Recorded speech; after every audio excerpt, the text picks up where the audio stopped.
এই যে ওর বই খাতার প্রতি যে এত নেশা, ও যে বই খাতা পড়তে এত ভালোবাসে।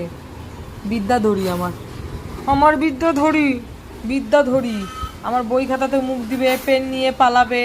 আর কি কি করিস বিদ্যাধরী? পা ঝুলিয়েও বসেছে সোফাতে, বই খাতাতে মুখ দেয়, পেন নিয়ে পালায়। হ্যাঁ, তারপরে হচ্ছে পেন্সিল নিয়ে পালায়, চাবিয়ে একদম পেন্সিলের গুঁড়ো গুঁড়ো অবস্থা করে। তারপরে হচ্ছে বই খাতা নাক দিয়ে ঠুসো মেরে ফেলে দেয়, তাই না? কুতু কুতু, ও কুতু কুতু, ও কুতু কুতু, কুতু কুতু, কুতু কুতু, কুতু কুতু। ঘন্টি মামা। এ হচ্ছে এক যন্ত্র, এরা হচ্ছে দুই যন্ত্র। এরা হচ্ছে একদম বান্দর পিস, এও হচ্ছে একটা বান্দর পিস। এদের হচ্ছে মানে সারাদিনে মারামারি আর ধরাধরি ছাড়া কাম নাই। একজন আরেকজনকে মারে, একজন আরেকজনের সাথে লাফালাফি করে।